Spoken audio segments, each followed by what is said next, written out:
Dianne. Hello. Welcome to the Real Housewives of Alaska, and hail Xenu!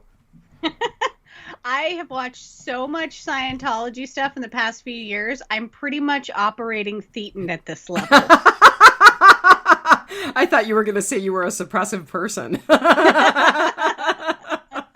No, I know all there is to know about the Scientology. Oh my god. All right, so obviously we are talking about Scientology tonight, and I told my new fella, I was like, she's a keeper when she's weird enough that she'll podcast about OnlyFans and Scientology all in the same week. So we're podcasting the 2015 documentary Going Clear, the prison, Scientology and the Prison of Belief, which is based on a book by Lawrence Wright of the same name. Which I downloaded on Audible tonight because I want to learn even more about Scientology. So I read the book several years ago, and then I was very excited when I found out that HBO was making it into a documentary. Watched the documentary shortly after it came out. Have not watched it since, and actually liked it even more tonight because I feel like I know so much more. I mean, there's so much I still don't know about Scientology, but I feel like there's so much more that I understand that I didn't understand when I read the book all those years ago. Yeah, so I watched Going Clear, and then I watched another documentary that came out the same year about Scientology. And then Leah Remini started her series about Scientology on A&E, and that ended in 2019, and it has since been parlayed into a podcast. So, yeah. And, of course, you and I always joke about Scientology. So it's kind of hard not to. It's disturbing and fascinating. I mean, just cults in general. One of the kicks that I'm on right now is Breaking Polygamy, the girls who are helping their sisters escape the polygamous cults in like Utah and Colorado. Oh. And also HBO did a great documentary called The Vow.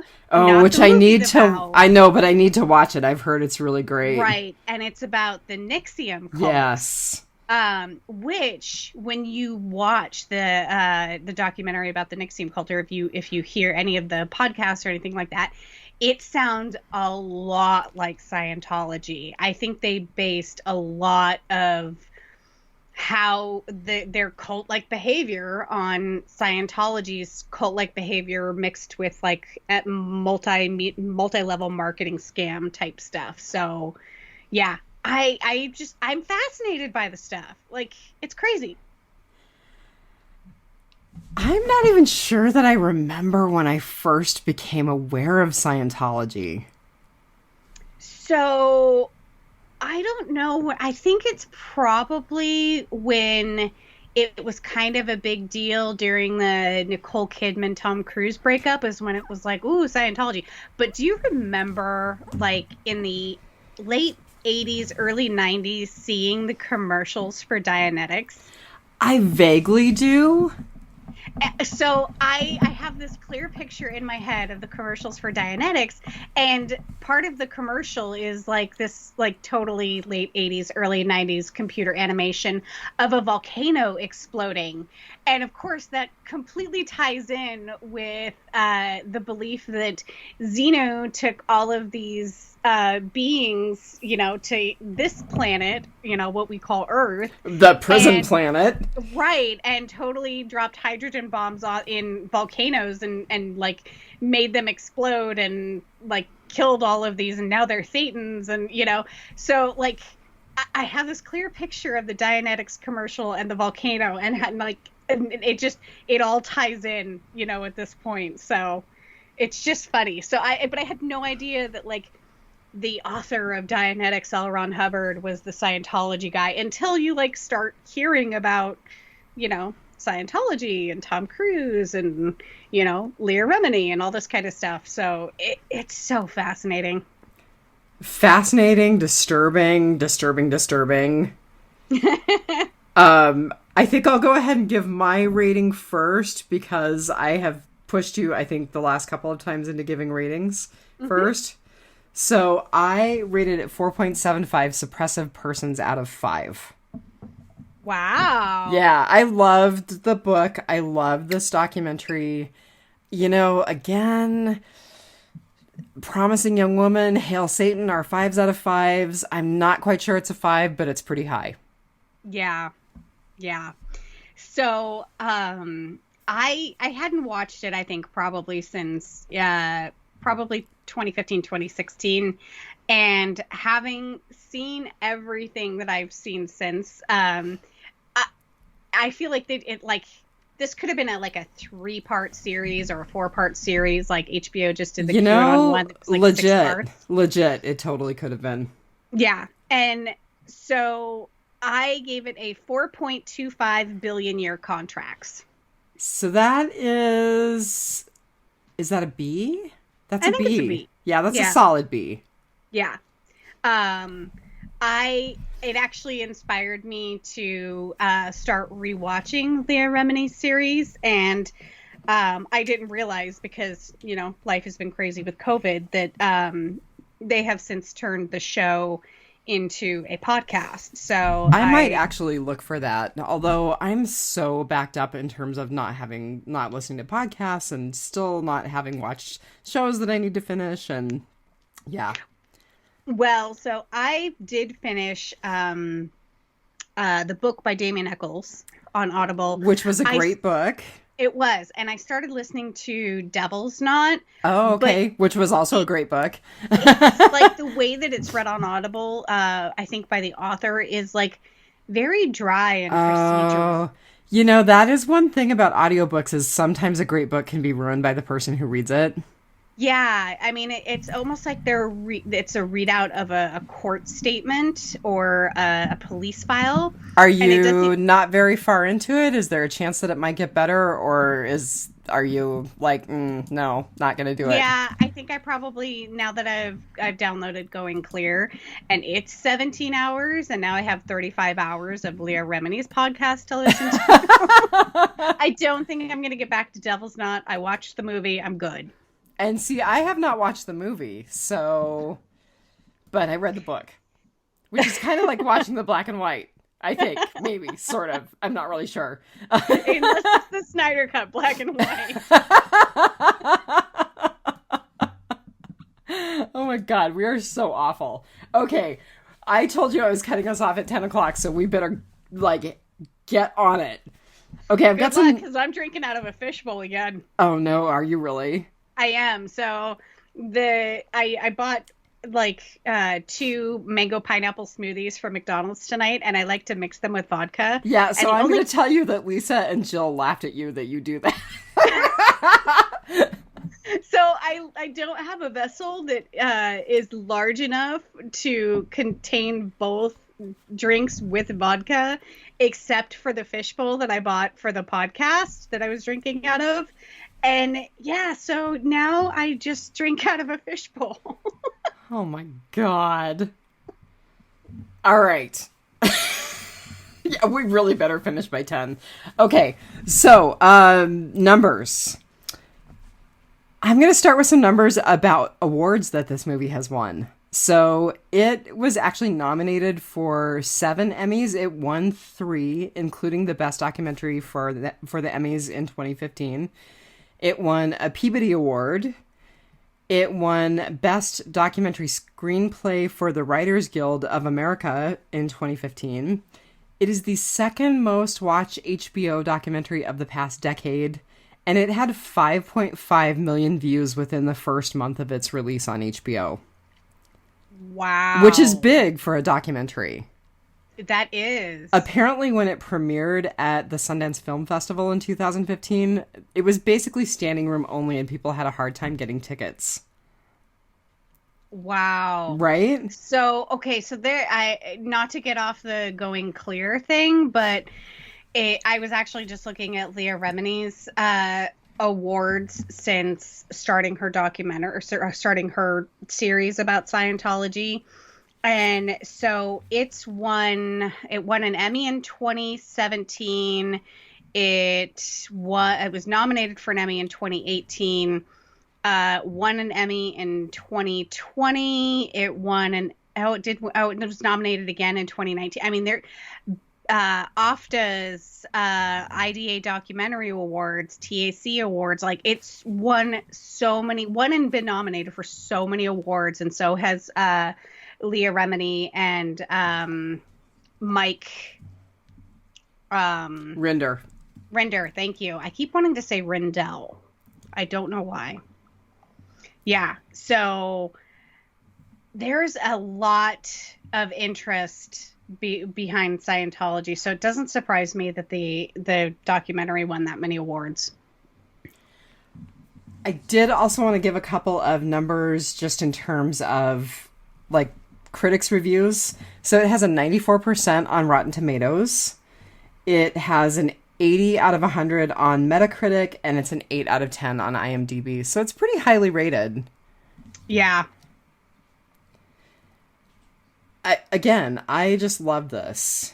So I do too. And what's funny is like, I kind of feel like it's not like it's 2021. It's 6 years later. I still feel like they could have done it now and it would have been almost the same documentary. Yes, it's completely pertinent. It would be nice to know a little bit more about where we're at with the whole David Miscavige, Tom Cruise thing. I think there might be a little more, although they've gone pretty quiet. They have. So hashtag where's Shelley Miscavige? Right. Yeah, his wife still has not been seen since 2007. That is, yes, I'm going to drop our first F-bomb of the night. That's fucking creepy. Yeah. And I mean, there's lots of theories around her quote unquote disappearance because Leah Remini, who is not part of Going Clear, I keep talking about her, but she actually has filed a missing persons report with like the LA Police Department. One of the theories is one, she's dead. Two, she is being held in the Gold Base compound. Is that where the hole is? Yes. Okay, that's what I thought. So she's like in the hole. Could be. Or one of the nicer theories that I would like to believe, but, you know, we live in the real world, is that she knows so much. She knows so many demons about David Miscavige that they just basically have come to a mutual understanding of leave me alone, I'll leave you alone. And she's like living in hiding somewhere away from Scientology, and she doesn't talk about them, and nobody can find her, and they don't talk about her. So I wish that was true. I don't believe it. Me too. Me either. Yeah. No, I've seen too much. We've listened to way too many episodes of My Favorite Murder. Right. All right, so the title, Going Clear. So they actually gave a good explanation of what getting clear is in the documentary. It is taking away traumatic memories from this life and the past. And people do that by being audited with the e-meter. Right, which is basically 1/3 of a lie detector. Although it's like the least useful third, right? Because there's not really any evidence that any of the stuff that they say is happening with the e-meter is actually happening. Like the energy flows through you at a very low current, and there's more resistance when you're running into a bad memory, and then as you process it and go clear, then the resistance goes down. What? So some of the basic premises that lie detectors work on is stress responses. So heart rate. But they're just making you hold on to tin cans. Sweat. Yeah. And I mean, whether those have some sort of pressure sensor in them or some sort of pulse meter or something like that, who knows? I think it's a really good way to cheat otherwise intelligent people out of their money. Right. And so I'm sure it's over time. I mean, what's funny is I had forgotten that Scientology has been around since like the 50s. Right. And we all tend to think of it as something that came out in the late 80s, early 90s. No, it's been because around. Of all of those Dianetics commercials. Right. And so they've had a while to sort of perfect their auditing, which you and I have discussed. People who do forensic readings of microfacial expressions. We did it when we watched In It of Itself. A lot of people who are like palm readers and mystics and things like that have a tendency to be very good at reading people. And also when you're interviewing people and you have a set script of things that you're asking, you know, I'm sure that plays in largely to the whole auditing and e-meters and things like that. And, you know, the auditors I'm sure are especially trained in how to gauge people's responses in order to probe them further down paths that they are reluctant to go. Well, and didn't that actor Jason, is it Beghe? Is that how you say it? Beghe? He said that Marty Rathbun was like the best auditor ever. Like world-class auditor. And I mean, I think you're exactly right. I mean, it's that people who are training to do that, like a good therapist, and they actually, and we're way in the weeds, I'm sorry. They actually compared auditing to Freudian therapy. You know, a good therapist can read the person who's sitting in front of them. Right. Right. All right. So do you have anything else to say about the title? Because if you don't, I'll talk a little bit about Alex Gibney, who is our writer and director. So no, it was kind of that's what my intro was for operating Thetan. The church claims to provide methods by which a person can achieve greater spiritual awareness. Within Scientology, progression from level to level is called the bridge to total freedom. Scientologists progress from pre-clear to clear and ultimately operating Thetan. So I feel like I have learned so much about Scientology that I just don't even need to take the courses. Like, okay, explain something to me then, because I still haven't completely squared it in my head. A Thetan is a bad thing, but a Thetan is also like the overall word for the human soul, the human spirit. But being an operating Thetan is a good thing. What? Yes. So, you can have multiple Thetans, and Thetans are they're basically the human soul, and I think being operating Thetan is the whole OT8, right, where you are beyond your it's almost like being one with the universe. You know, you can heal cancer with your mind, and you don't have a reactive personality anymore, and like you just have no pain and no worries, and you know, so I think that's operating Thetan. Okay. God, it couldn't have been any more complicated or bizarre or hard to explain, you know, and they're always coming out with new stuff to bump you back down to OT1. So you can pay more money. Right. You got to buy more books. And spend more time getting audited. Yep. Which you have to pay for. Right. Well, you know, you have to pay for good therapy, but I'd rather pay for good therapy than getting audited, so... Oh, at least my therapist is fiscally and contractually obligated to keep my secrets. Right? Amen to that, John Travolta. Oh, we will get into that. All right. So our writer and director is a gentleman named Alex Gibney. I do want to point out, because this is based on the book by Lawrence Wright, that Lawrence Wright was brought on as a producer, and Alex Gibney and Lawrence Wright worked pretty closely together. I also want to point out, because this is where you and I first talked about Lawrence Wright, he was the person who was behind breaking the story that brought together the triplets in Three Identical Strangers. Ah, remember? yes. That's when and he was actually our hero when we talked about Three Identical Strangers. Right. Yeah, so Lawrence Wright is amazing. He's written some really incredible stuff. Highly, highly, highly recommend. You can watch the movie, you can listen to the book, you can buy the book. And there is a book that he wrote called The Looming Tower. I'll just mention that briefly because Alex Gibney worked on one episode of the television show. The Looming Tower is about Al-Qaeda. Oh. Yeah, so Alex Gibney has been involved in at least one other project with Lawrence Wright, and with Lawrence Wright's writing and research.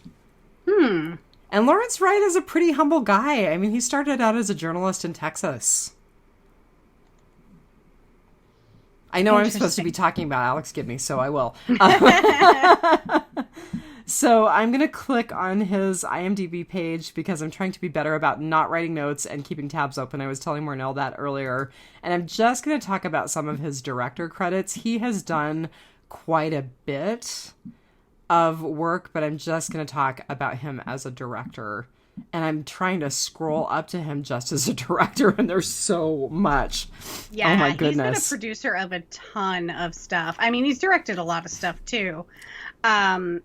One of the ones that I absolutely love, I remember buying the book when it came out because I was fascinated by it. Freakonomics. I've totally heard of it. I have to be honest and say I didn't watch the documentary. I've never read the book. I've totally heard of it. Okay, so it connects. It's kind of the freaky economics of like just kind of everyday life. It's kind of like.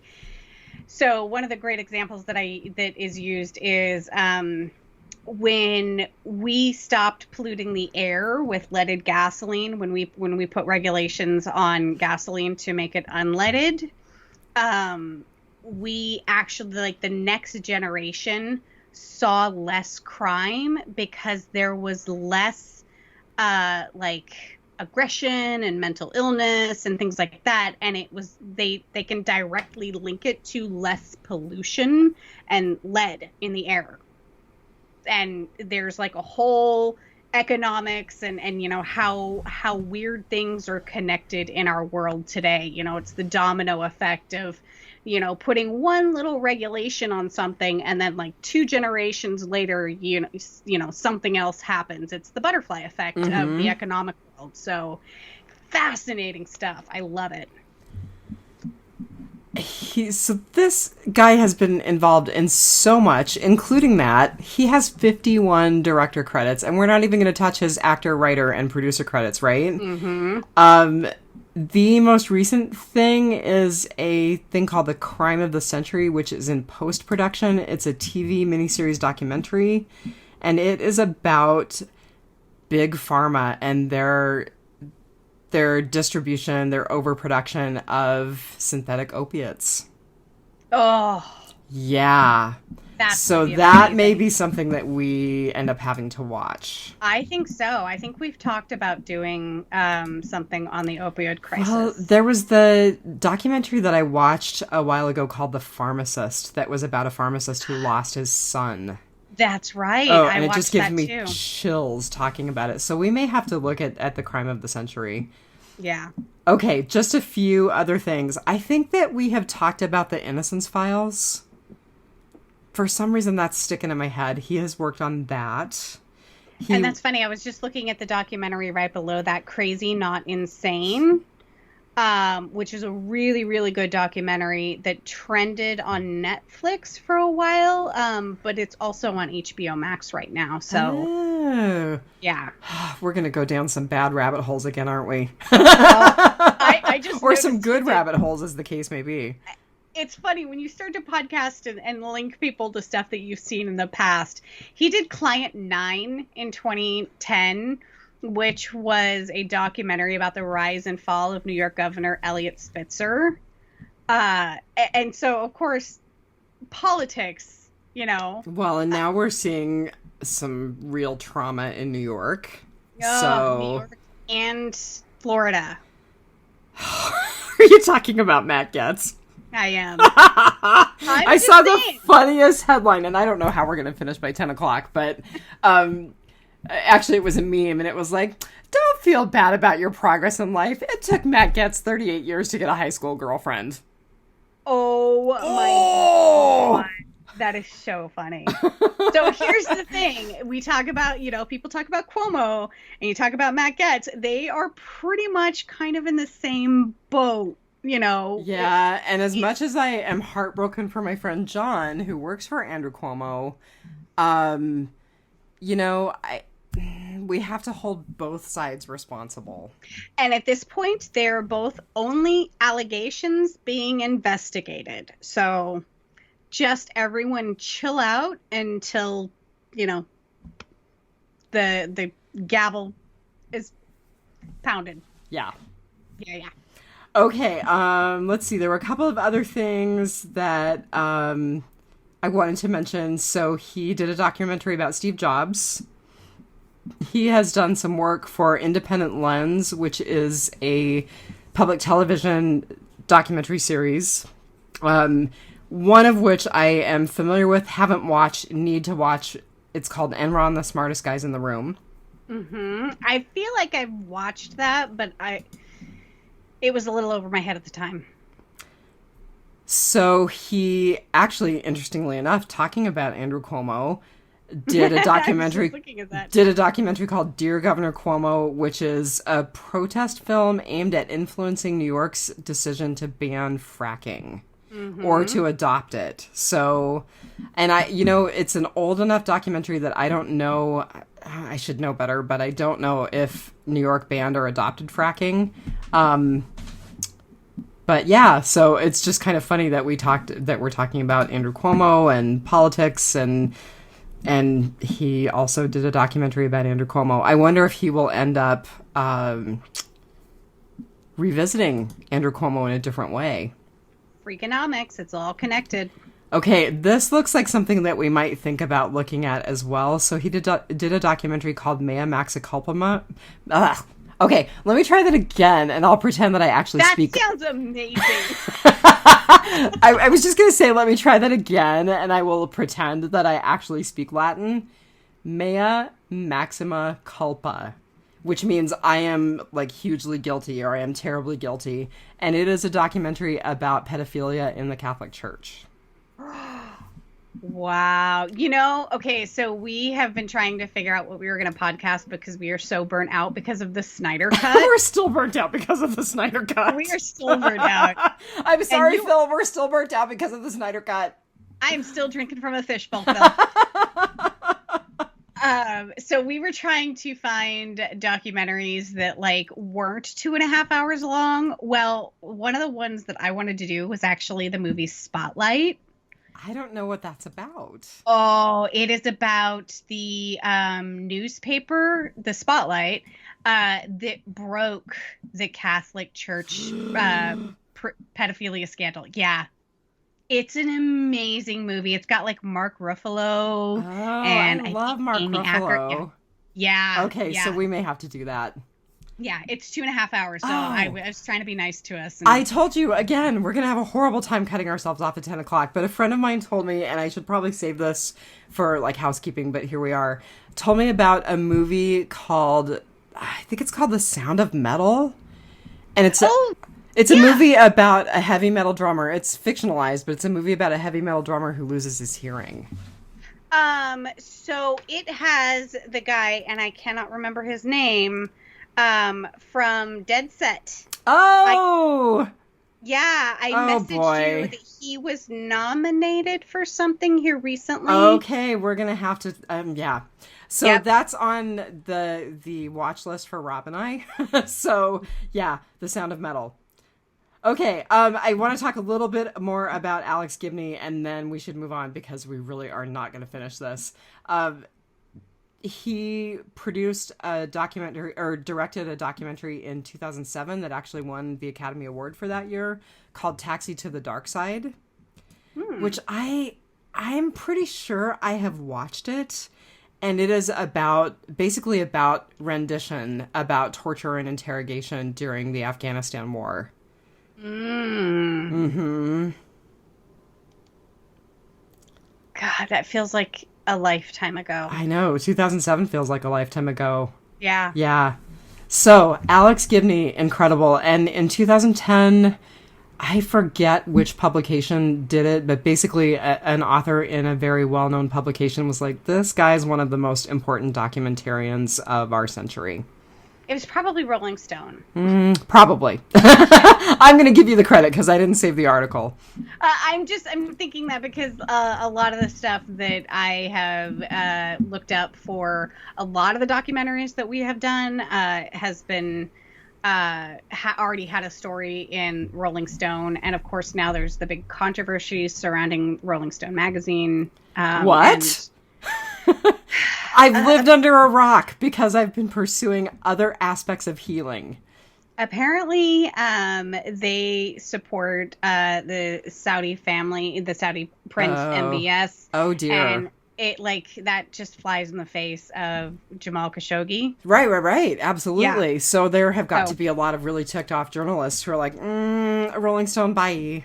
Yeah, and they're big contributors to a certain political party that shall remain nameless. Which seems kind of counter to everything Rolling Stone represents. I don't know. Right? Yeah. Okay. Journalism. So I said that I would do the hero this week because probably he's part of the reason that I started to get intensely interested in Scientology again. So and you're going to post the link. I'm so excited to see it. I am, and it's amazing. So Jamie DeWolf is the great-grandson of L. Ron Hubbard. And yeah, I would say this is why I ended up getting so excited about Going Clear, because I saw this basically slam poetry routine that's about 9 minutes long called The God and the Man. And he did it for a public radio production called Snap Judgment.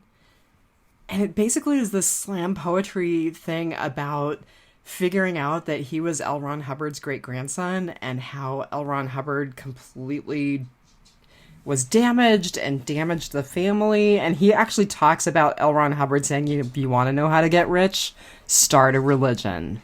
Mm-hmm. It's a profound piece. It's a phenomenal piece. I will definitely post it to Housewives. Jamie DeWolf is fascinating and brilliant. And I'm going to tell you, because you were talking about the NXIVM cult. So there is an interview, and I have not watched it. I just saw it now. L. Ron Hubbard's great-grandson on NXIVM and, quote, catnip for cult leaders. Ugh. So I will leave this tab open, and I will post both of those to Housewives. Hopefully they do not get flagged as spam like my link did last week. I tried to post the link to the Grey Faction doing their live podcasting or their live speaking event this weekend, and it kept getting flagged by Facebook as spam, and I could not post it. And you said that you ended up not attending because you were still working when Lucien Greaves was Yeah, and so they, I do believe that they will leave it up on YouTube, so I'll be able to go back and watch it later. I just couldn't participate live. Oh, that's good that they left maybe you'll be able to post the link to their YouTube. Let's hope so. Like, if a YouTube link gets flagged as spam, we're going to have issues with it. We're going to be in big trouble because I will never be able to post a video ever again. Okay, so just a little bit more about Jamie DeWolf. You were so funny because you were like, I'm not doing it because I didn't look anything up. And then you started telling me all of this stuff about Jamie DeWolf. So Jamie DeWolf, his website is jamiedewolf.com. And it's there's no E on the end of DeWolf. His group You said it, and now I can't remember what their name is.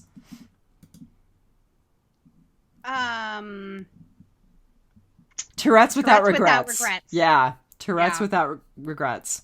And then on his webpage, he also has a link that is directly about Scientology. And the funny thing is, he spells Scientology with the S as a $sign. Yeah. Wow. So my great-grandfather on my mother's side was L. Ron Hubbard, the sci-fi author and creator of the cult of Scientology. My grandfather was L. Ron Hubbard Jr. I grew up in a family that was born on the run from the monster they'd created. I first started speaking out against the church in 2000, which immediately led to a campaign of harassment, stalking, and surveillance.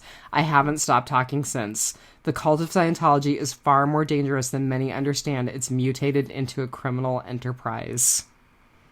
So, as of 5 days ago, he still posts about the dangers of Scientology. On his Twitter page, he posted a link to about a 2.5-hour interview he did with renowned writer and researcher and ex-Scientology member, John Attack. And I just had started watching it before we started podcasting. So, yeah. Yeah, Jamie DeWolf is brilliant. He's also lovely to look at, so it's kind of a nice combination.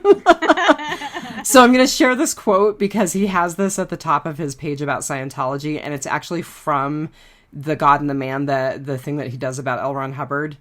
Every family has their black sheep. He was the one God we never gave grace to. Oh, he has an incredible way with words. He's a brilliant man. He is just a genuine pleasure to listen to and watch. And I'm not saying that because he's lovely to look at. I'm saying that because he's very smart. So he's my hero. He was not in the documentary at all, but I wanted people to be really aware of the work that he's done because he is so smart. He is in very, very good company. So he is on stage with the National Poetry Slam, and he participates with Youth Speaks. He's a mentor. He participated and performed in HBO's Deaf Poetry Jam, hosted by Most Deaf. Who, of course, I remember most strongly from the work with Amy Winehouse, because we were talking about him during Amy Winehouse, or Amy. That's right. Yeah. Yep. And so he was also, Jamie DeWolf was also in season 3 with his poem Grimm Fairy Tale, and taping of season 5 with Dave Chappelle and Lauryn Hill. So he hangs out with the coolest people. Well, he's pretty brilliant. Oh, interesting. Okay, so I just clicked on his FAQ page. Do you know Leah Remini? Yeah, but that's not your business. We got some stuff cooking. I love and support what she's doing 100%. Very cool. Mm-hmm. Yeah.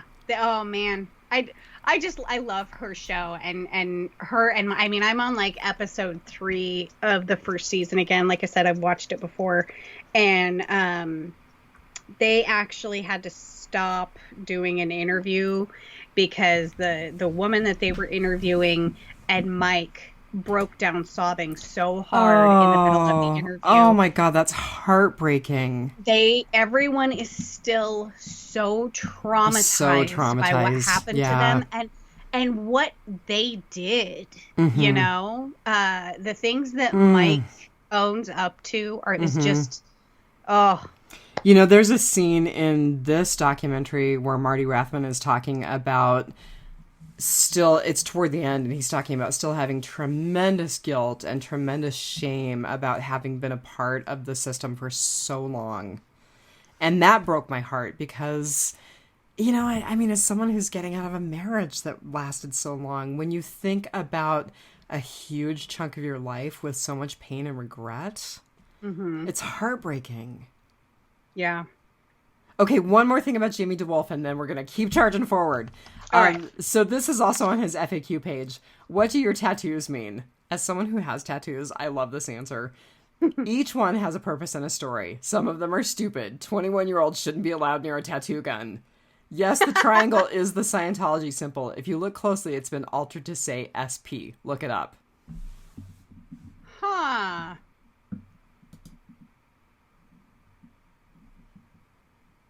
Interesting. Yeah. All right. So, Jamie DeWolf, I will post a link to his page. I will post a link to both the slam poetry and the interview about the NXIVM cult.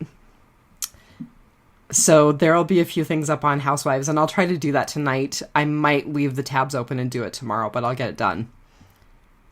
Okay. Okay, so just very briefly, I have some stuff in Housewives Weekly. So you had talked about the Satanic Temple having their Grey Faction stuff about Satanic Panic. Mm-hmm. They also have a gallery showing in Salem currently called Incipit Spring. So people can look for TST News and look for some of the artwork that's up with that gallery showing. They also had posted an article that I wanted to share, and then I found an article on Facebook, of all things, that basically covered the same thing. You and I talked about it before we signed on. So I'm lame. I'm kind of old. I listen to Taylor Swift. I am not that cool and familiar with Lil Nas X. But Lil Nas X apparently created a huge storm recently with his video Montero, because he apparently has some pretty... He has a sexual encounter with Satan in the video. Yeah, he gives Satan a lap dance. Which I may have to watch the video just to see that. He's in thigh-high black boots. Oh my God. And he swings down from heaven on a stripper pole. It's amazing. Love it. So I will have to watch that. Apparently there's some concern that this may be bringing back some Satanic Panic. Interestingly enough, Politico wrote an article about it, and they're like, basically, he kind of used the Republican outrage machine to promote his own video. Oh, yeah. Yeah. So, one of the speakers at the Grey Faction this weekend, La Carmina, her Twitter post was, I was interviewed by Unilad about Satanic Panic and how it's more urgent than ever to fight conspiracy theories about ritual satanic abuse. She had talked about if you're just now hearing about Satanic Panic, have we got a story to tell you?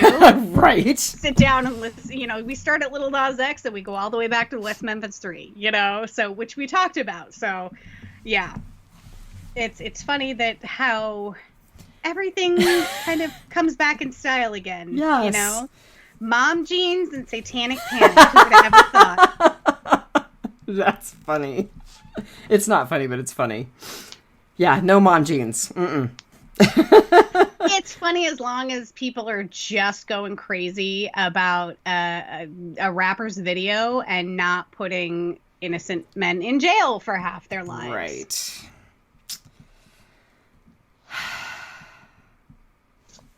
All right. I'm going to talk a little bit about Scientology news. So, apparently in Australia, there may be an inquiry into Scientology's, basically the way that they have shifted assets in Australia. Mm-hmm. So I thought that was interesting. There is a call for a review in Australia for a review of their charitable status for the same reason. Clearwater is where their main center is. Mm-hmm. And apparently Clearwater is potentially going to... They're talking about there's some controversy about them trying to get rid of a person who's on their development board because of his ties with Scientology. So I have mixed feelings about that. I mean, people who have weird religions, even creepy Scientology, should not be completely shut out. I have very mixed feelings about that too, because there is something that's very similar that's going on with the police and the military, and they're finding that people with ties to white supremacy are making their way into law enforcement and the military. Oh yeah, absolutely. Yeah. I mean, we saw that with the insurrection in the Capitol. I mean, it's been obvious before then, but we saw it, a lot of it. So there's actually a person with clear white supremacist ties. He has a podcast about his white supremacy. He's got ties to different groups. He just finished boot camp. So yeah, I have very mixed feelings about people with different beliefs being in places of authority, And I mean, I have mixed... Yeah, I have mixed feelings because I have my own weird set of beliefs, and people could say, you shouldn't have a professional license because you have weird beliefs, or you shouldn't work where you do because you have weird beliefs. But, well, no, I'm not even going to say that, because the Buddhist group that I participated in for a while had to disband because the leader had his own Me Too movement, or Me Too moment, so... Yeah, it's whenever you try to regulate someone's speech because of beliefs that they have, it's very fraught. But should we tolerate someone being part of such a clearly abusive, incredibly wealthy entity like the Church of Scientology? I think...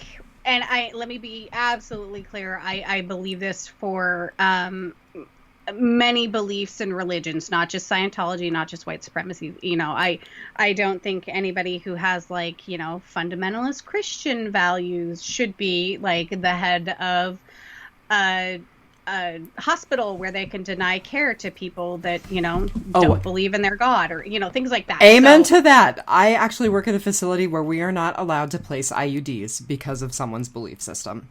Yeah. Mm-hmm. So I think as long as there's appropriate checks and balances so that people aren't able to use their seats of authority to instill their personal belief systems in our system of government or medical care, or infringing on our rights or freedoms or anything like that. So just sort of a blanket, I think that's a libertarian type value. I don't think that's a libertarian value. I think no, libertarians are all about not making laws and not making situations where people are monitored and legislated. I think that you are... It's more of a live and let live as long as everyone's okay kind of thing. That's kind of probably how I meant it with libertarian, but you're right. Yeah, but what you're also saying is that there need to be protections in place to keep people from being able to force their beliefs onto other people. Yes, or use their positions of authority to do insidious things for the powers that they associate with, whether it's a church or a super PAC or anything like that. Wow. I'm going to tell you that this is fascinating. I'm looking at news about Scientology, and there are 3 current pieces about this documentary, even though it's 6 years old. Mm-hmm. Including a public radio interview with Lawrence Wright. Yeah, like I said, this is 6 years old, but I feel like it could have been made right now, and been pretty much the exact same documentary. Okay, I'm going to stop with news. Do you have anything for housekeeping? Because I only have one thing. No. So I just want to say that for anyone who is following The Walking Dead, who's listening to Biters, I don't know if you've watched it yet, so I'm not going to spoil you, but the Fear the Walking Dead second half of season 6 came back. Mm-hmm. It's quite good. Which is shocking to me to say that because it has been so uneven and so god-awful. I know, and I felt terrible about starting to watch the Leah Remini series about Scientology instead of watching Fear the Walking Dead tonight. Well, you're going to have to watch it tomorrow because we're podcasting it tomorrow because I'm not going to be available to podcast with you on Monday. Because apparently I am only a friend when it's important to me. People only exist until you need something or when you need something from them. Right. Right. Oh my god. Yeah, the other housewife is kind of ticked off apparently. Here we are. All right. And I can say that because she doesn't listen to this podcast. She doesn't listen to Biters anymore either. Okay, so talk to me. Actually, I guess I probably have to talk to you because I said I was going first. Yep. So tell me your summer. My summer is actually all of the people who have escaped. Oh. And I mean, I'm sure there are so many more people who have escaped the Church of Scientology that we do not know about. But I'm just thinking about the people that we saw. So Mike Rinder, I'm sorry I didn't get her last name, Spanky, the woman who was the personal assistant to John Travolta. Right. And Spanky Taylor. And her children. Mm-hmm. Marty Rathbun, Jason Beggy, the actor, Paul... I'm going to blow his name. Paul Haggis, who is the director. I mean, just all of those people... Tony Ortega and Hannah Whitfield. Actually, I don't think Tony Ortega was ever a member. Tony Ortega writes for the Village Voice and monitors the church. Okay. But yeah, just it hurts me that they still have pain. It hurts me that they still have so much trauma. It gives me great hope that they have escaped. And it's such great cost to their own selves. You know, that yeah. I mean, to not be able to speak with their family, to be harassed by the church and private investigators. And I mean, it's crazy to like, I'm sure like in the beginning, you know, when people first started leaving the church and it was like, you could go to, you know, www.mikerinder.com or whatever and find out that like, he's abusive and he's an alcoholic and a drug addict and, you know, like all these other things that like the church buys domains to, and like everyone who leaves Scientology is a horrible person. I mean, what a coincidence. Right? Right?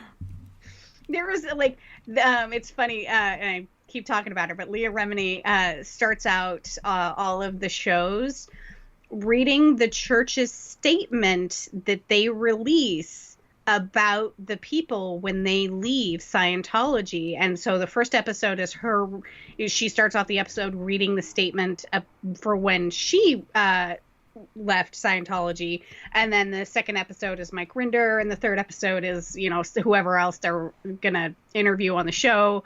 And it just talks about how all of these people are like these degenerate gamblers and pedophiles and, you know, alcoholics and just like, you know, we can kind of sit here and laugh about it because it's so absurd, but these poor people had to live through that. And they're still living and they're living their lives free of Scientology. So there's hope. I mean, you know? Yeah, and that's why I chose that as my summer. So funny enough, I chose something very, very similar. Well, it was hard to find much that was hopeful in this movie. it was. And so mine, when I start out, it's going to sound terrible, but when David Miscavige took over the Church of Scientology, and more primarily when they won their tax exempt status, they're a religious group, their church. he started to really, really take over. And, you hear a lot about how physically abusive he became and how the church started implementing, things like physical punishment and the whole and things like that. I mean, it had always been around. I mean, the fair game doctrine, was written by L. Ron Hubbard, and he was the one that was throwing people off the boat when they answered questions wrong.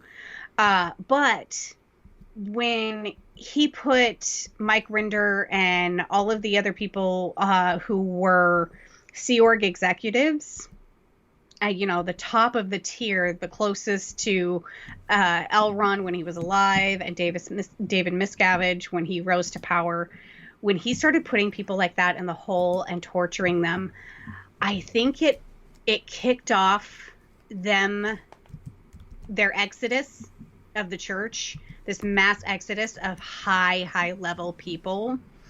And I don't think that we would be where we are with knowing just how terrible the church is without that. So it's kind of funny. His own hubris is eventually what is going to be what does him in. And,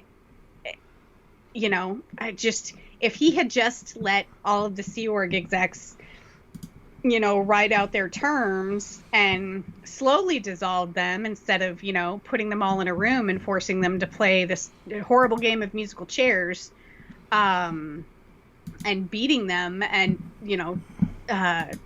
forcing them to clean toilets with toothbrushes and eat slop. And they would have never escaped. They would have never seen behind that curtain, and you wouldn't be hearing their stories now, and they wouldn't be helping other people escape and get help. And, because they talk about in the Leah Remini series, a lot of the people talk about how you literally escape in the night like you're escaping an abusive marriage.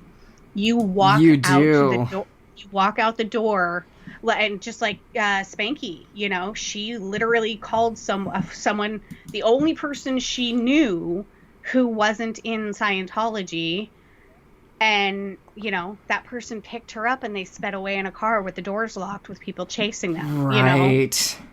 And you leave with nothing. Yeah, your entire life is tied up in this religion. Your housing, your job, your money, your friends, your family, everything. You literally walk out with the clothes on your back. And so all of these high-level executives and former Scientology members who have this network now, and I kind of equate it to escaping polygamy, where so many of the boys get kicked out because there's not enough girls to go around, and then the girls kind of get wise and they start helping each other out. One of them escapes and they start helping other people out. And so it's just, I just love to see that, all of these high level executives were driven out, and it has a butterfly effect of so much good. So that was my summer. What was your winter? So my winter, which is our bad, right? Mm-hmm. It was the cadet org.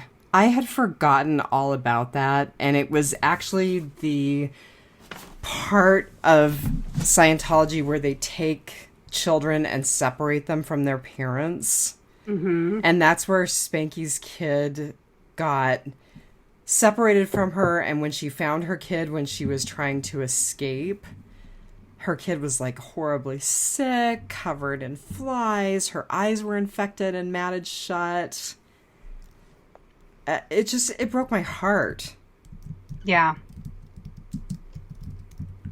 And we have to remember that, like, a lot of these people literally grew up in Scientology. So their parents introduced it to, like, Leah Remini. She was 11 when her mother and stepfather joined Scientology. And so she grew up in it. So imagine like everything that you know, you're in your 40s or your 50s, and everything that you've been taught since you were a child, is a lie and is terrible, and it's toxic and it's tragic, and you have to leave it.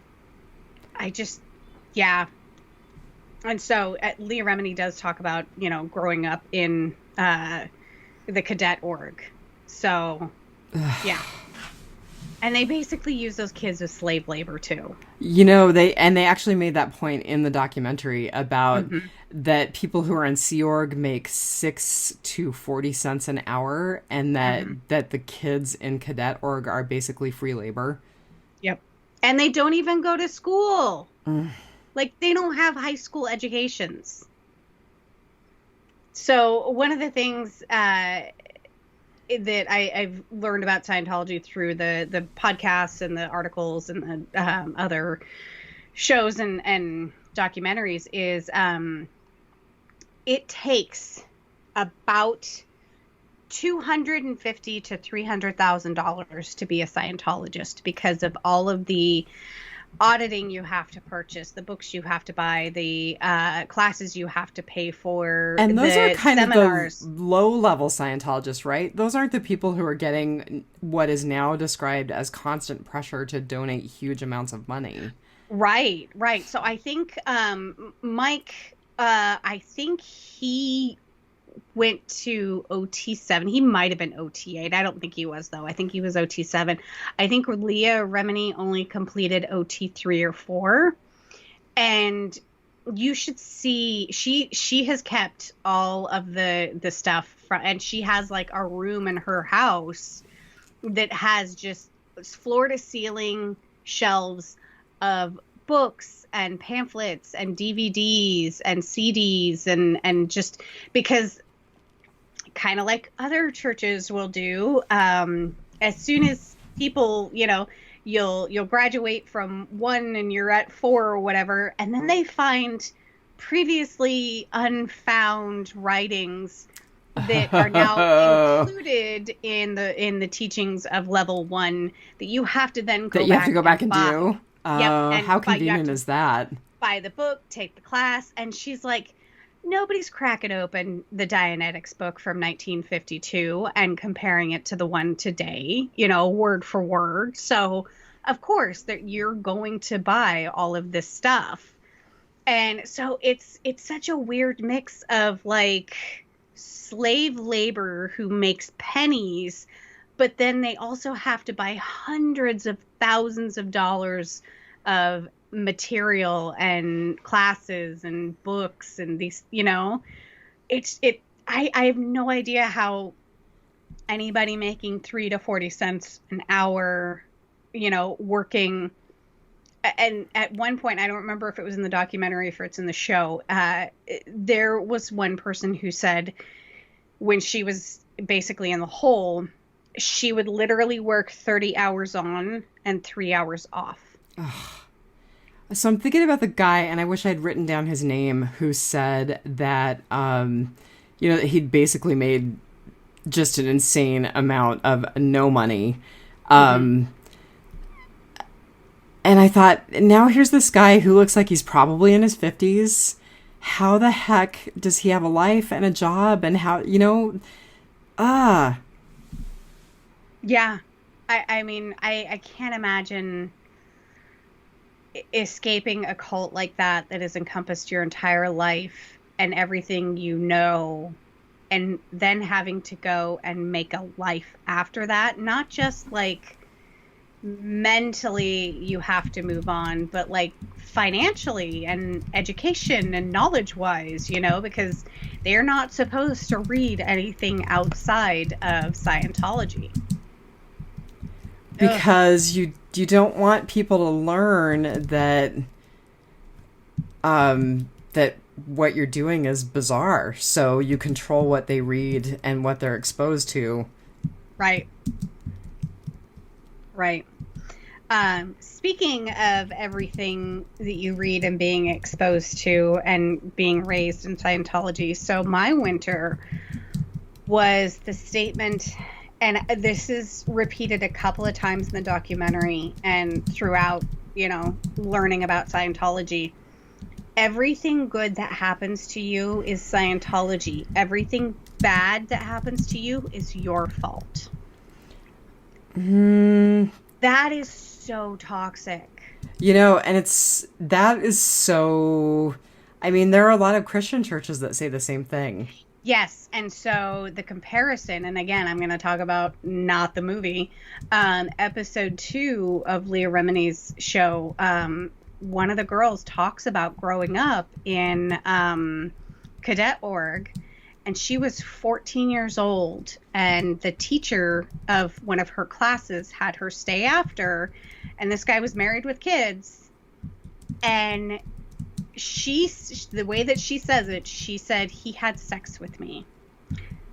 And so she didn't tell her parents, because they don't have any contact with their parents when they're in cadet org. And when the church found out, nothing happened to him. The police were not called. Her parents were not told. And she was told it happened to her because of something she did. This bad thing happened to you because of something you did. And I was just like, oh my God, that is like every church ever. I mean, it truly is a religion. And I mean, I try to justify the religious things that I have been involved in where I'm like, paganism isn't like that. Buddhism isn't like that. But there have certainly been people in both of those systems who have taken advantage of people, who have used their authority, who have used their power. Yeah. There will always be bad actors. There's a great documentary on Netflix. I think it's called Bikram Yoga. Bikram Yoga, yeah. Bikram Yoga, and it's about the guy who created it, and how basically he had a cult following of people who would take these month-long courses, and they would cost tens of thousands of dollars, and they were absolutely torturous. But people said that they were absolutely life-changing. That, it cured their depression, and they started their own yoga studio, and fame and fortune and all of these things. And it turns out, #MeToo, he was a horrible person. He is a horrible person, And so it's a great documentary. But I mean, there's always going to be bad actors. And in anything that is good, you're always going to have somebody that finds their way in, and people trust them because they're part of this good thing. Right. I was just going to say that. I mean, basically in any situation where one human has the potential to have power over another. Mm-hmm. I mean, I'm thinking about the first Wiccan group that I was involved with, and definitely the guy who was the high priest, the guy who was the leader, he was a bad actor. I mean, I was really lucky. I didn't get myself into a situation where I was taken advantage of or scared or anything like that. But I think back on the way he treated his wife and what ultimately happened to break up the group. And yeah, he was a bad actor. So do you remember hearing about, it happened in the early 80s, and I've seen tons of documentaries and stuff on it. The Rajneeshpuram bioterror attack in the Dalles, Oregon. Yeah, I kind of remember it. Yeah. Yeah. Wasn't it Bhagwan Sri Rajneesh? Isn't that who it was? Yeah. Yes. So, this yogi went out, or he was not a yogi,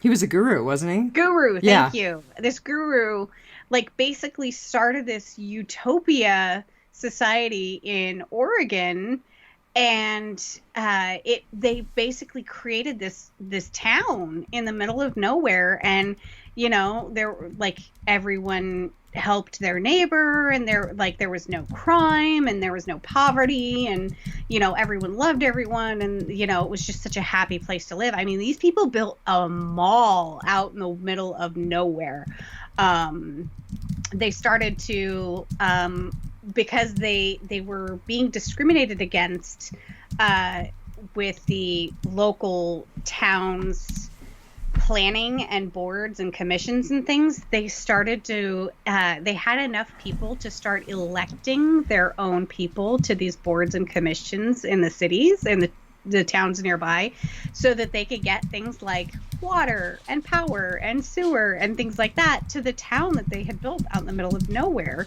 And so again, with the putting people with ulterior motives into places of power, but these people were great until, and when you watch the documentaries on it, it was not actually the guru, it was his second in command. And so they actually did a test run because they wanted to poison the water reservoir nearby on election day so that people would stay home sick instead of voting for the people that were not part of this group or cult. And so they went around to a whole bunch of buffets in town. This is their trial run. I vaguely remember that. And they sprayed like botulism or E. coli or something on the buffets and sickened hundreds of people in this town. And, you know, it wasn't actually Rajesh. It was the second in command. But, you know, he had this great thing going and he trusted the wrong person. You know? It just takes one person to ruin it. No, and I'm thinking back to both pagan groups that I've been in and Buddhist groups that I've been in. You're absolutely right. You know, and I say that, you know, thinking that, of course, David Miscavige is the bad person, but L. Ron Hubbard was no great guy. And let's be honest, you know... he was racist. He was sexist. Tom Cruise and John Travolta, for not wielding their power, are just as bad. Yeah. Okay, so road construction? Yeah, your road construction. So my road construction was actually Tom Cruise. Oh, do tell. I actually really loathe him. I have a very, very hard time with him. I have only one Tom Cruise movie that I really do like, and that's Legend. And so that was way before Scientology. You know, I mean, back in the day... If you say risky business, I'm hanging up. Well, it's almost 10 o'clock, so I'm going to say risky business. No, I'm kidding. No, so I totally, thought Top Gun was the best movie ever, but in fairness, I was 15. Yeah. Oh, I only liked it because of Val Kilmer. Who has not aged well, but granted, he's been sick and had cancer, so, yes. You know. Yeah, he gets a big old pass. Yeah, so actually one of the things that I wrote down in some of the beginning of my notes was they had this shot of him where they were giving him some sort of honor, and it was when that... Oh, it was the Medal of Valor honor or whatever. Yes! Yeah, that was weird. I was like, what? That giant plate of metal that is hanging from him. I'm like, that's ridiculous. Yeah, but no, he looked pretty silly. Did you ever watch that half-hour video that somebody they did, and it was an interview, and he was just crazy. I mean, not the Oprah one where he was jumping down on the couch with the whole Katie Holmes thing. Yeah, no, yeah. It wasn't that. It was this one he was talking about, he was just so snobby. It was terrible. He was just talking about how horrible people who aren't on Scientology are and how dumb they are and they're so unenlightened and just how Scientology is going to save the world, and it's just the right. And the whole thing where he was like, you know, I mean, won't that be amazing? Where someday somebody will be like, NSP? What's that? Did those actually exist? Right? Yeah. Like, did you ever watch that? No, I didn't. I just saw that again tonight. So I remember it was actually on Access Hollywood. And God, the things I remember from my childhood. Dianetics commercials and Access Hollywood. And horror movies. God, that says so much about me. It kind of describes everything that we need to know. Right? This is why I drink alcohol for my fishbowl. I remember at the time being like, this has to be some sort of bizarre role he's playing, because shortly before or after I had seen the movie Magnolia with him in it, and if you have not watched it, don't. He plays like this kind of pickup artist, skeezy kind of. It's a terrible movie, and he's a terrible guy in it. But it was the same kind of vibe where he's just. And so I was just like, this can't be real. And it was done to like the theme of Mission Impossible. And like it just kept playing over and over in the background. Like it's not like it played during the B-roll, you know, with him talking, or like it just like it was on a loop for like a half an hour. And like the Mission Impossible theme is great, don't get me wrong, but like a half an hour of it with Tom Cruise talking crazy over it. It's like he's had been drinking out of a fishbowl or something. Oh my God, that is so funny. I dig. So, and then you learn that I always thought that his relationship with Nicole Kidman was engineered. I thought it was too, and then for her to be so her dad was a potential suppressive person, and she was a potential trouble source, right? PTS, yeah, something like that. And so they engineered his breakup because Tom Cruise stopped talking to David Miscavige for like a month while he was filming Eyes Wide Shut, and I'm just like, wow, that is some insecurity in your relationship. Like, just come out and say that you're in love with him. God. So, yeah. And then the whole, auditions for his girlfriend and... Oh, God. It's just... the whole thing. Okay. So does that kind of get us into our... No. Okay. Because, yeah, we'll go back to the auditions for the girlfriend. Okay. So go ahead. Road construction is obviously a bad one.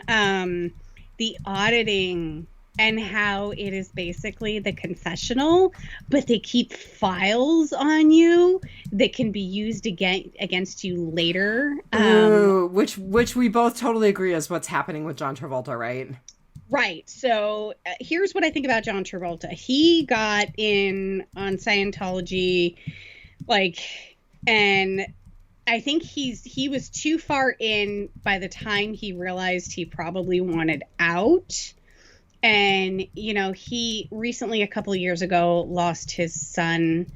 And then just this past fall, his wife died. And so I feel very, very sorry for John Travolta because I think he's being held hostage in Scientology. I don't think he wants to be there. He's always been very, very quiet about it. He's done very few interviews, and he hasn't done any very recently. And he just leave him alone. I feel so sorry for him. And, that's there. I think that there are so many people who are probably in Scientology who now have these files on them, and they know that there's these files on them of they've confessed every sin, and they've probably made up a few. And it's funny because that's one of the ways that I think NXIVM copied Scientology is in in Nexium, you had to give compromise on yourself, and it had to be in the form I need to watch that. It had to be in the form of like naked photos, or it had to be like family secrets, or it just like it was basically blackmail material. And they even said it in Going Clear, where Scientology doesn't believe that it's blackmail because they're not demanding money. And I'm like, that's not quite the definition of blackmail, because you can blackmail somebody into doing something for you that has no monetary value.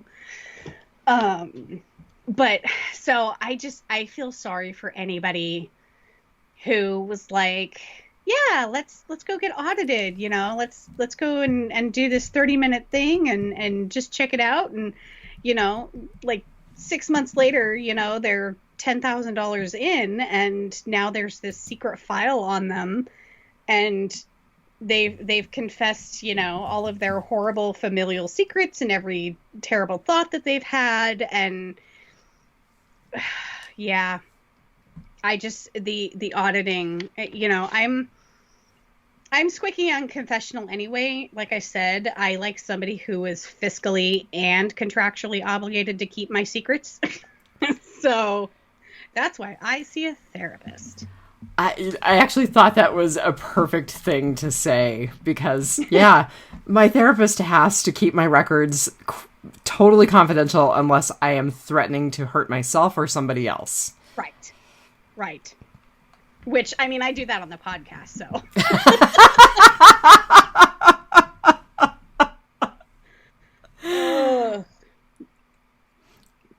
All right, so that probably takes us into bycatch, huh? I think it does. Okay, so I'm going to lead with something that's buried way deep in my notes, but it's what we were just talking about. Yep. And I don't know if I'm going to say her name right. Nazanin? I think it's Nazanin. So the girl who was basically like totally made over to be Tom Cruise's girlfriend, and then she ticked him off and he said, I'm done. And she said she was heartbroken. And then all of a sudden she gets punished by Scientology and ends up cleaning public bathrooms with her toothbrush. Yes. Because she said she was heartbroken about being dumped by Tom Cruise. Yeah. And now she's got some sort of a non-disclosure agreement with the church, and so basically has gone completely dark. Yeah, and, she seemed to kind of have a budding Hollywood career before this, and after that, nada. Yeah, no, that was deeply disturbing, and I had actually forgotten about that until we watched this documentary again tonight. It's been long enough since I've watched it that I was like, oh, I remember the Nicole Kidman thing, and I also thought that she was somehow groomed for him. But we may be conflating her with Katie Holmes, because I'm pretty sure Katie Holmes was groomed for him.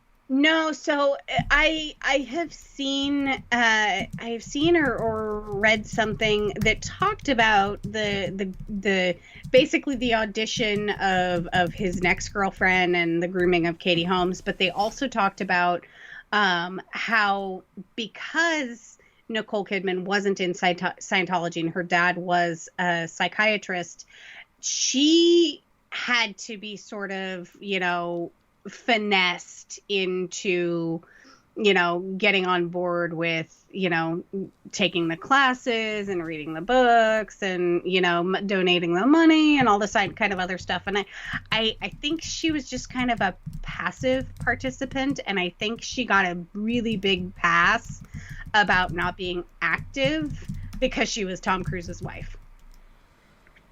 But yeah.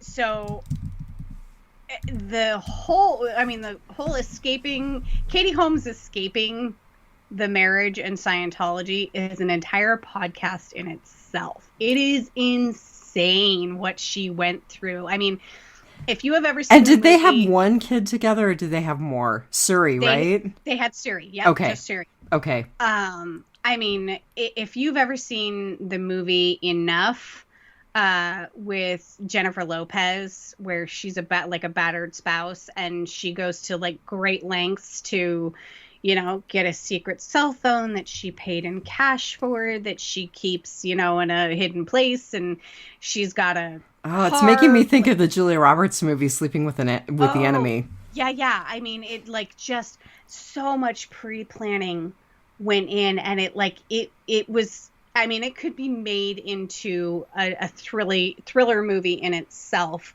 Just the whole, how she had to retain a lawyer that retained a lawyer through her sister in order to like not have Scientology find out what she was doing ahead of time. Like, it's just insane. But she made it. She got out. She's got custody of her daughter. And so is there a Kidman could say, not that we need to like watch another documentary about Scientology, but and feminism, but is there a documentary about that, or do you just know about that because of watching the Leah Remini stuff, or it might have been the Leah Remini stuff. We'll have to figure out where I found it. But I know it definitely went through, and of course it was completely unauthorized by Katie Holmes, because she does not speak about Scientology. Right, I'm sure she has to be very careful. Or Tom Cruise or anything like that. And I think that was kind of part of the deal that her lawyers parlayed is, you know, mutually assured destruction on both parts. Mm-hmm. So kind of like what I think I'm hoping that happened to Kelly Miscavige is like Shelley Miscavige. Yeah. Shelley Miscavige. Mutually assured destruction, so everyone just goes their separate ways. Yeah. Okay. I also wanted to bring up L. Ron Hubbard's origins as a pulp fiction, science fiction author, because to this day, Robert Heinlein, who was one of his contemporaries, is one of my favorite authors. And so it's horrifying to me that they were somewhat similar, and even probably that I've never read any of L. Ron Hubbard's stuff. I've never been interested, but I suspect probably some of their writings were similar. I mean, Robert Heinlein is famous for free love, open sexuality, kind of crazy sexuality, especially like in the 60s, 50s and 60s. So I'm kind of, it's just shocking to me that they were probably very similar and went such different directions. And it goes back to, you want to know where the real money is? Start a religion. Right. Huh. Yeah, the other half says that Battlefield Earth by L. Ron Hubbard is probably the greatest science fiction book ever written. Okay, tell him he has just sunk in my estimation tremendously. But he says that the movie is the worst piece of trash to ever grace the screen. I have heard that the movie is terrible. And again, I can't say that it's a wonderful or terrible book because I've never read it and I'm not going to. There's just not enough space in my head. And I have to say that I don't hate the movie. It's kind of like, what did we just, Showgirls. It's kind of like where it's so bad, it's good. Like, oh my God. Yeah. Like, I think I love it because everyone hates it. Like, it's just, it's so B grade sci-fi that like, yeah. Another podcast in and of itself. Yeah, I don't think you're going to get me to watch that one. You're going to have to podcast that one with Phil. Or Steve. I'm sure love to hate on that movie. Oh, Steve Baldwin, if you are listening, there is your challenge and you must choose to accept it.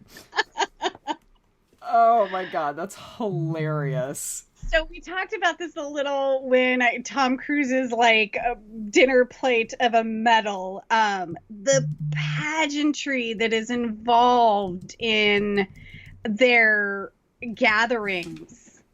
It's funny because I noticed that Jamie DeWolf actually compares it to Hitler Youth. Oh, you know what I'm thinking? Especially thinking about the footage from the the Olympic Center in LA. I may not be getting Yes. it right, but yeah, I can really see that. Yeah. So, I mean, it's so ostentatious and Roman and Greek, and there's fire and gold, and there's a 60-foot painting of L. Ron Hubbard that they salute, and they're in their pseudo military uniforms, and it's just bizarre. It's like some dystopic Pan Am fever dream. Oh, excellent reference. Yeah, I mean that's exactly what I think of. Is it's like the Hunger Games, and David Miscavige is Caesar Flick, whatever. Yeah, it's just it has all of the trappings of a very well-funded cult, which is exactly what it is. And what did they say at the end of the documentary? Something like $1.5 billion in assets as of 6 years ago. Now, I did see an article when I was looking tonight that said it looks like they're bleeding membership and money. No, so here's the thing. There's actually an article by, I think it's the Tampa Bay Times, who does a lot of writing on Scientology. In fact, they are actually the ones who wrote, who published Scientology, The Truth Rundown. And if anybody has a chance and they want to go read it, the Tampa Bay Times, it is a 3-part series that is a novel in itself, but it basically talks about everything that the show talks about, but it kind of goes more in depth, like the book always does. Or the black and white version. But there is a recent article by the Tampa Bay Times talking about how membership has plummeted, but revenues have skyrocketed, and how they are achieving that. And it's basically they are investing in tax-free property and things like that around Florida and around the world, everywhere that they have a Scientology center. Because they're a church, they're not taxed. They invest in all of these properties. It sounds very, very much like what the Catholic Church has done too. The Catholic Church owns a lot of We're property. We're gonna have to watch that that Catholic Church documentary. Spotlight. No, the Spotlight's the movie, right? The documentary is Mea Maxima Culpa. Yeah, that's right. So I kind of wonder if their investment in properties has anything to do with the Clearwater Development Board axing the member who was a Scientologist. I kind of wonder. Yeah, so I wonder if that all ties in together. But they, while their active members interaction has been dropping, they have $3 billion plus in investments. And the tax records that they were able to get a hold of, I think in 2012, 3 out of 20 of their companies were worth $1.5 billion. So if you imagine that each company is worth approximately $500 million, that's obscene. Yeah. That's obscene. Yeah. So that's crazy. And I mean, you look at the things that they've published on the videos where, there's thousands upon thousands of people packed into that arena. And that's just the people that could show up that night. And how many tens of thousands of people around the world are Scientologists, and they're paying thousands and thousands of dollars for the auditing, for the books, for the DVDs, the CDs, the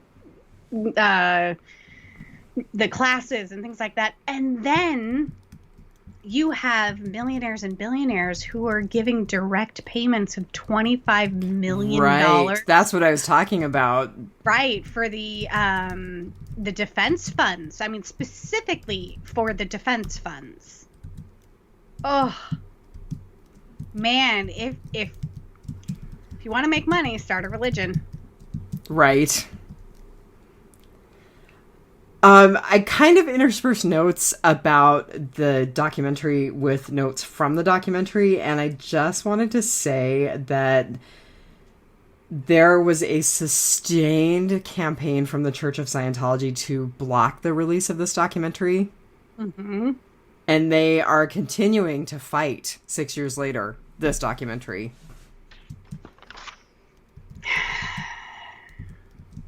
Yeah, I mean, and like, I really think they pissed off the wrong person when they kicked Leah Remini out. And so one of the reasons, so it depends on who you ask as to why she left or she was kicked out. She says that she was kicked out because at Tom Cruise and Katie Holmes's wedding, she asked where Shelley Miscavige was. She's like, oh, I would imagine she would be here. This is like the wedding of the century, you know, where's Shelley? And that kind of started the where's Shelley thing. And they basically told her, you are not high enough to be asking those kind of questions. And she, you know. Wow. And, like, she is the wrong person to piss off because she is a dog with a bone. And how long has it been? And she is still doing shows and podcasts and interviews and books. And in fact, that's another book that's on my list to read is Troublemaker, her book about Scientology. So you'll have to text me that name because I may put that on my Audible account. I've got so many books to read and listen to. I actually just restarted the Dante Valentine series by Jill Kismet, or not Jill Kismet. Jill Kismet is the other character, by Lilith St. Croix, because I just have kind of wanted some comfort reading, and I loved that series, and the romance between Dante and one of the characters is really phenomenal. So that's funny. We actually just bought a bunch of the shows that we have previously watched, like the series Fringe and Lost Girl. And it's that comfort thing, you know. It's a show that we know that we liked, that, you know, like there's not going to be any surprises, but we love the show. So I will probably be watching those here soon. But I'll be finishing the Leah Remini series. Was it you that told me about the Alan Tudyk series? Yes, which Resident Alien. I still haven't watched it. It's downloading to my laptop, and I just... it's one more thing on the watch list. My watch list is getting so long, and now Rob is adding to my watch list, which is great, but my watch list is getting really long. And then I send you TikToks, yeah. They're just 1 minute long. It takes so much mental energy to, like I said, I only have enough mental energy, and I have not read my Facebook messages. All right, I am a terrible human, but we've been podcasting for 1 hour and 38 minutes, and I'm giving you your 9-minute warning. Okay, so we have to talk about some of the celebrities that were mentioned on the show, on the movie. Leonard Cohen. Oh my God! Scientology. Okay, that broke my heart. That totally broke my heart. Do you think that, like, he, like, wound up at like, Scientology because he was, like, curious about it, and then he was like, what am I doing here? And, like, just snuck out the back. Well, so what's really interesting is he became a Zen monk for a while. Yeah, so I really think that he just sort of dabbled in everything, and people are like, oh, Leonard Cohen once sat here.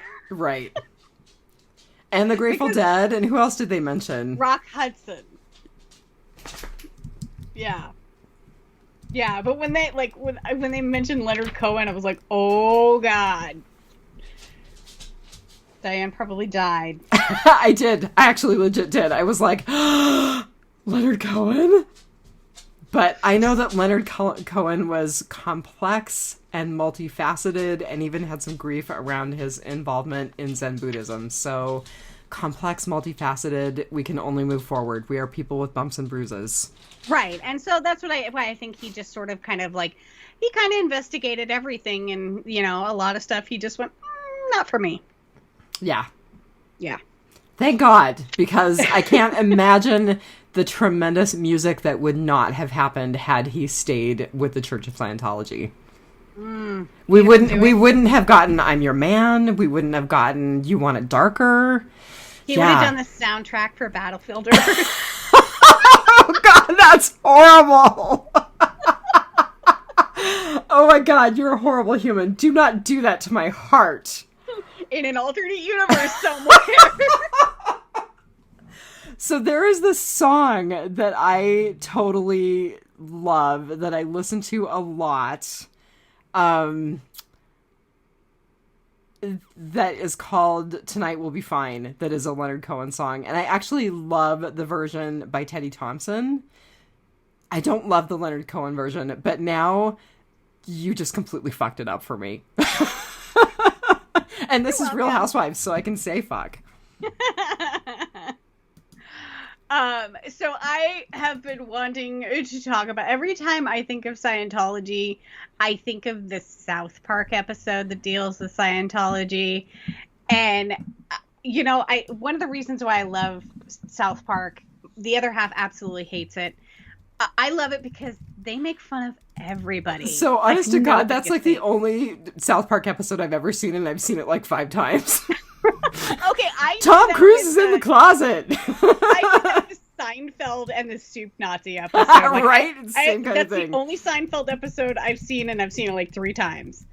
So South Park did an episode where they talked about, and they described, you know, Xenu and the DC-8 planes and the volcanoes, and at the bottom of the screen they kept having to flash, this is what Scientologists actually believe. Because I think that people would have thought that they were making this up. Okay, so that's something else that was talked about in the documentary that I do want to bring up before we close things out, which is where they were like, you know, in any other religion, you'd pretty much get the whole story from the get-go. But no, in Scientology, you have to be like OT level 7 or 8 before you find out about Xenu and the volcanoes and the hydrogen bombs and Yep.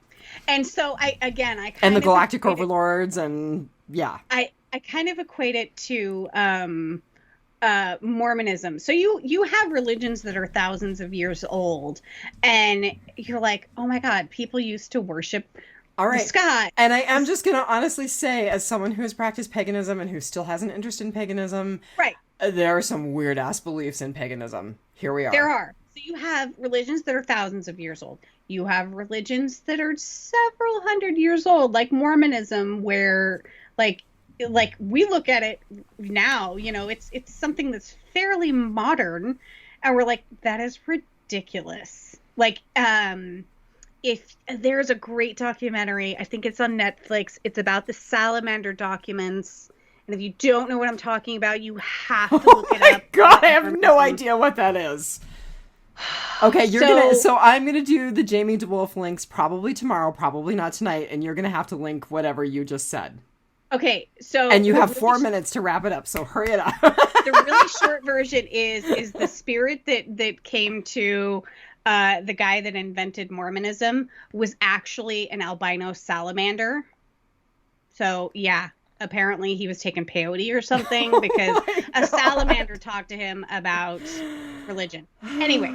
Oh my God. Yeah, so these are forged documents that this guy sold to the Mormon church because the church didn't want this to get out because, oh my God, who would believe that? You know, of course a spirit came down and talked about religion to him, but not a salamander. Like, that's just ridiculous. So like, the things that we look at, like Xenu and the DC, like, we're looking at it now going, that's ridiculous. But imagine people hundreds of years in the future or thousands of years in the future going, yeah, no, that's totally plausible. We should give them tax exempt status. The moral of the story, religion bad. The moral of the story, some religion necessary. I think faith is important. Faith is important. Fundamentalism is bad. Yeah. Yeah. Fundamentalism of any kind. Exactly. Yeah. Yep. All right. Fine. I know. I'm trying to wrap us up. I'm going to look through and make sure there's absolutely nothing else that I absolutely have to say because, oh my God, of all the nights to end up like being like, okay, I know that we're podcasting late, and by the way, we've got to wrap it up. I mean, it's... Yes, let's talk about Scientology at a breakneck speed. We're listening to it. How 210 words a minute? Is that what it was? At double speed. Right. Yep. I did like what they said, what Lawrence Wright said about the IRS being basically accountants and lawyers and not theologians. And it's interesting that they're the ones who get to decide who gets to be a recognized religion. Very true. I just thought that was a really interesting observation. But hey, accountants have a lot to say about theology, trust me. You know what? I kind of like lawyers now, so... Oh, that's funny. Oh, God. Okay, we talked about Nazanin. I wanted to make sure I talked about her. Oh, the last thing that I want to say, and then I'm going to let you get in one more word, and then we're going to wrap it up. Paul Haggis, the thing that made him leave was that his daughters, who are lesbians, got harassed by the church.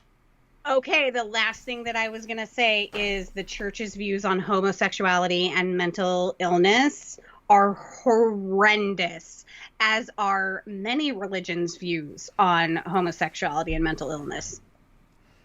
So, I mean, just look at it through that light. Like, I look at this through the lens I look at pretty much almost all religions through. So, yeah. If your religion is telling you that you can pray away your troubled mind or you can pray away your sexuality, not for you. 0 stars. Would not recommend. I just said that to somebody tonight about Wonder Woman 1984. Yeah, I'll give that 1 star because, you know, Gal Gadot. Just watch it on mute at double speed.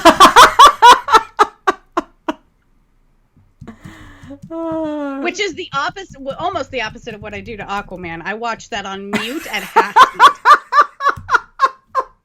Oh my God, you are so funny. I am. So, I mean, there's a lot of people like me out there. So you girls just watch out for those weirdos. We are the weirdos, mister.